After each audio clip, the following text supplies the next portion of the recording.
This thing has every single bit of connectivity that you would ever possibly want from an integrated amplifier, streamer, all-in-one product.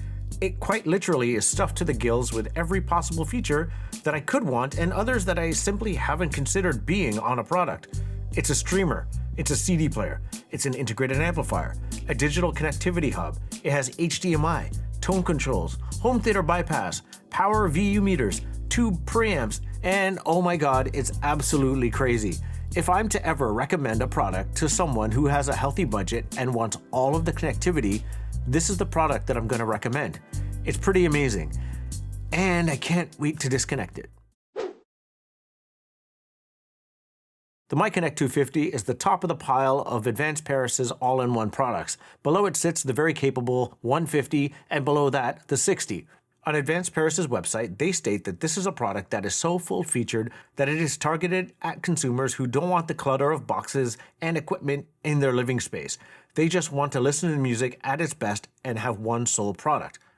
And then you turn it around, and on the back are all of the connections any audiophile would ever want, allowing you to connect an orgy of equipment to this thing and then blow it out and then have multiple boxes in your living room.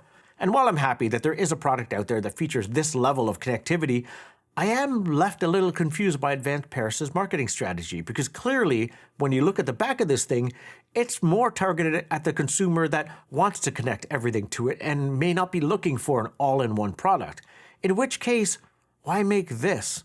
Like, maybe this product shouldn't have had all of that connectivity and just included the fun things like tone controls, the bass management, the HDMI, but maybe not all of that connectivity. Or maybe it's the fact that the 150 and the 60 that do feature less power and maybe less connectivity exist, but then why make this one? I don't know, I'm really confused. Anyway, speaking of connectivity and everything this product has to offer, there's no way I'd get through reading off the specs to you without actually just regurgitating the spec sheet. So if you were curious about this product and all the specs it has to offer, I'll leave a link down below in the description. You can follow that and read it to your heart's content. But here's the basic rundown. This boasts 2 toroidal transformers on either side of the product with 190 watts per channel in class AB, and before that, it's got 2 preamps. You get speaker A, B, and C speaker outs, HDMI audio in with HDMI ARC, 3 optical and 3 coaxial inputs, FM analog and DAB digital radio stations, Bluetooth receiver input, XLR audio outs, 2 sets of XLR audio inputs, gain and impedance control for 2 sets of headphones, a whole bunch of RCA inputs, USB audio, a CD player. You also get pre-outs, rec out, an amp in, 2 sub-outs with adjustable bass management, a high bias switch, phono, moving magnet, low-level MC, high-level MC coils, display front panel controls, tone controls, 190 watts RMS into 8 ohms, 280 watts RMS into 4. The DAC is a Burr Brown PCM 1796. You also get the Advanced PlayStream app available for iOS and Android devices. You can stream Qobuz, Tidal, Deezer, VTuner, internet radio, and the MyConnect is also compatible with Spotify Connect, and you can stream music directly off the amp.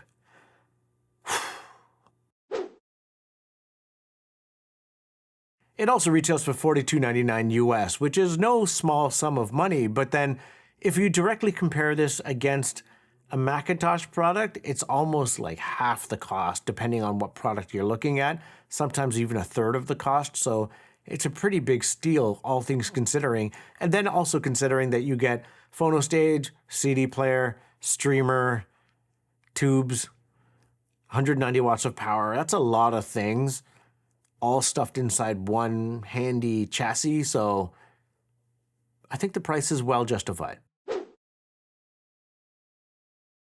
I set this up on my media unit in 2 different ways. Initially, paired with a Marantz Cinema 70 as part of a home theater setup. My setup is dual purpose, music and movies, and I love me some surround sound, so that's what I always gravitate towards.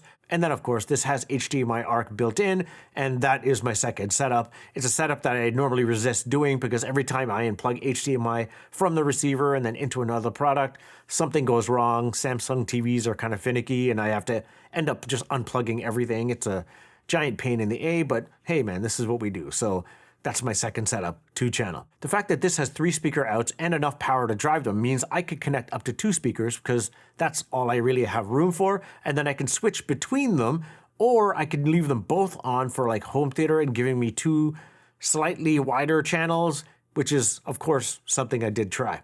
It's kind of awesome that you can do that. It also has bass management via switches on the back, meaning you can choose between, I think it's 75 hertz and 150 hertz.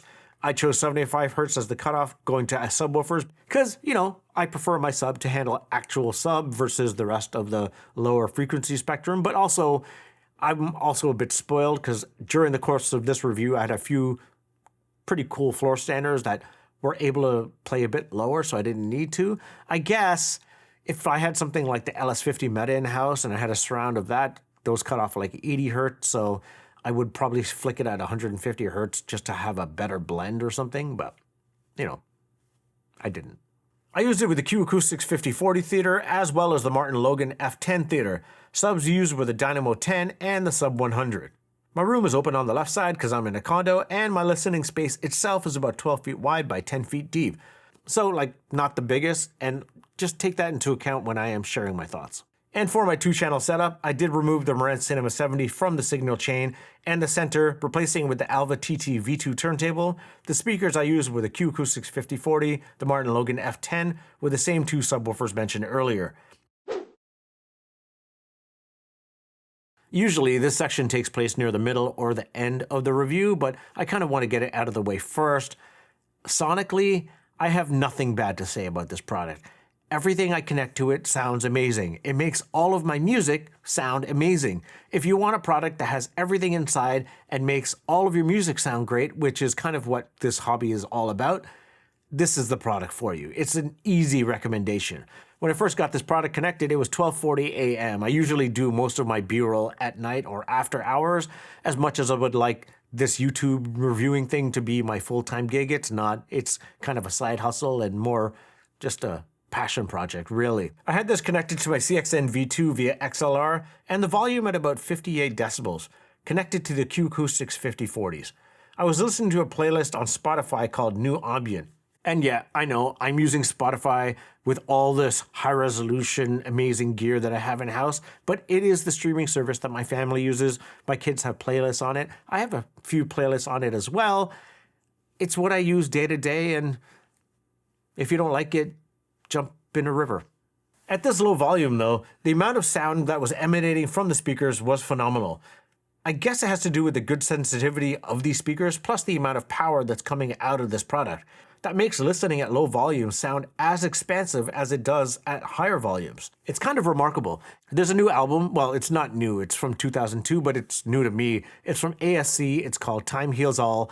It's all ambient, so just think really big soundscapes, lots of texture, just fully enveloping. And when I am doing something like working or making some art or even doing a design task during the day, I like listening to ambient music because sometimes I find words kind of get in the way of a good vibe or if I'm in a zone, and I like this type of music. It does remind me of when I was in Tokyo last time at the Team Lab Borderless exhibit, where I was awash in light and crazy rooms and it was fully interactive. That's what I felt like I was in, but just with sound, in my tiny condo in the middle of the night, shooting B-roll. It was lovely. It's kind of weird, but it does sound really clean, really polished, and definitely very, very rich sounding on this. And you can just turn up the bass if you want a bit more oomph, but I do have two subwoofers connected, the Dynamo and the one from Q Acoustics, so I don't really need too much oomph. It's just really easy. Again, it's a great listen. I don't really have anything bad to say. But then also, sonically, it did remind me a lot of the Macintosh, where it wasn't just romanticizing the sound of things to me, it was more laying bare the sound to me. So when I did switch from the Q Acoustics to the Martin Logan, I can hear the speaker for what it was. I could hear like the upper end of the Martin Logan F10 was a bit more pronounced. It has a bit more deeper bass weight, and this amplifier brought that out of those speakers, where the 5040s in my room were just a little more neutral or a bit more clean sounding, not so much full down low. It was a great amplifier to listen to sonic differences between my speakers. And I guess in a sense, the DACs that are in this product are pretty good because I didn't feel like there was a massive difference between going from my CXN V2 directly into this versus just streaming directly off the advanced pairs. It was pretty much the same. And that even-handed sound coming from this came in really handy when playing one of my favorite albums, Songs in the Key of Life from Stevie Wonder, and that track As, which is my favorite track off that, was just amazing through this.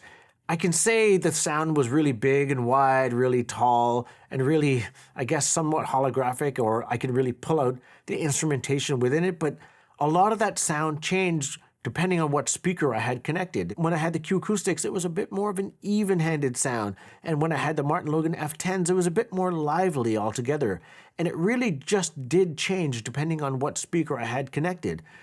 If I had a choice, I would have both of those connected at all times because I love the way both of those sound for different reasons. I think for more of my day-to-day hip-hop electronic music, the ambient stuff, I would go F10s. And then for more of the acoustic, more of the vocal music, I would go Q Acoustics. I kind of wish I owned both. And herein sort of lies the rub with this product, where it has enough power to power any speaker that I had in-house to connect to it. Every speaker sounded great, and it has all the features I need. It was extremely easy to live with this product, and I just went about trying out all the different features in it. Like I plopped a CD into it, and admittedly, I haven't bought a CD in about 15 or 20 years. The only CDs I have came packaged with vinyl or were in the back of magazines back in the day. Yeah, I know, it's a really old reference. But I put Caliber's album Spill into the tray, closed it all up, pressed play. Again, sounded super clean. Caliber's tracks are really well made, and they're really tight, and everything's nicely controlled, and the bass was taut, the sound was full, and it was all the feels. Everything sounded good. But then I just moved on to other things. I went and tried out the headphones, and I don't really have any hard-to-drive headphones, so the HG650s from Sennheiser were the ones I plugged in. I can listen to music at night. It was kind of amazing. I connected a turntable, the Alva TT V2. That sounded great. The phono stage in this is good enough or on par with the one inside the Alva TT V2 turntable because I didn't notice a sonic difference between the two. And then also, admittedly, with tone controls, I didn't find myself boosting them too much. I ran the bass up by like 2 notches depending on what speaker I had. With the Q Acoustics, I just plumped the bass a little bit. But on the Martin Logans, I turned it down. And then I did end up just nudging the treble down a little bit for the Martin Logans just to take a bit of that edge off top. And I found that just completely pleasurable to me. I like being able to adjust tone controls, and I love the fact that this had tone controls on board. And then using it in home theater bypass mode connected to the Marantz Cinema 70 was easy as well. It made for a great pairing, and the fact that I could connect another pair of front speakers for just an expanded front stage was awesome. I like that. Again, super easy product to live with. So sonically, I love it, but sound isn't the only unit of measure for an all-in-one product like this. Aesthetics kind of matter too. And aesthetically, I guess it depends on what side of the fence you fall on. Maybe you think this is one gorgeous beast of a product, or you're not a big fan of it. And I kind of fall into that latter category. The starting points are good though. It's got a nice black glass panel like Macintosh products. It also has silver knobs, kind of like Macintosh. It's got bluish VU meters, again, kind of like Macintosh, orange tubes, LCD screens, silver CD player knobs, a regal-looking Advanced Paris logo. But then the MyConnect is just some random sans serif font. This whole thing kind of looks like it was designed by an engineer and not a designer, because the aesthetics are kind of all over the place to me, and I can't quite figure it out. I feel like it's overly cluttered, and there's a lot of things that just don't really fit together. So I just did a quick rendering of some subtle things that I would change to this if I was to give this a bit of a design overhaul. And for a product that has all this connectivity, all the bells and whistles, it has potentially the worst user manual I've ever seen. It's absolutely horrid. It is a French first manual, and I get it. They're a French company, and English is sprinkled throughout. But it took me forever to figure things out. Even getting connected to Wi-Fi, there's an easy setup wizard, and I did have to try to refer to the manual to figure out what's going on. and it just sent me on a wild goose chase. It took me forever to get connected to Wi-Fi. I could just be stupid. Maybe I just need a more simplified user method, or a better organized manual would make this product so much more easy to just get all set up. Though once I did get connected to Wi-Fi, it never dropped out and it was fine. The little on-screen menu is also pretty brutal. There it is on the right side, a small on-screen menu that shows some relevant information. It's about as old school as it gets, and it reminds me a lot of Rotel's on-screen menus. You do have to menu dive to figure out what's going on, and it kind of sucks. I'm not a fan. And I found that switching between listening to music and then going into amp mode or home theater bypass is not a really easy thing to do. I feel like it should just be a button, a single press, but I have to dive into the menu, go to amp mode, select it. It's just I feel like there should be a better way. The remote is nice enough. It looks pretty, it's plastic, shiny black, so my Oli fingerprints are gonna be all over this thing in no time, but it does look decidedly upmarket. It's just very nicely put together, though it's not overly responsive, and sometimes I have to double press to get things changed. And lastly, this one really isn't an issue if I think about it. It's a tube preamp, but it does take 25 seconds to start up once you hit the power button. And I guess we could all stand to just slow down a little bit and take things easy, but 25 seconds is an eternity for my 9-year-old, and whenever she turned it on, she was like, this isn't working. And I'm like, no, just wait, it's gonna power on. 25 seconds. At the end of the day, sonically, this is a wonderful product. It makes all of my speakers sing, and crucially, it makes all of my music sound amazing. But then aesthetically, do you fall into the camp where you're not a big fan of its looks? Or do you think this is one gorgeous, sexy beast of an amplifier? In which case, it's a really easy product to recommend. If you want to use it standalone as an all-in-one unit, you can, or you could connect everything you have to it and just fill your home with electronics. Choice is yours.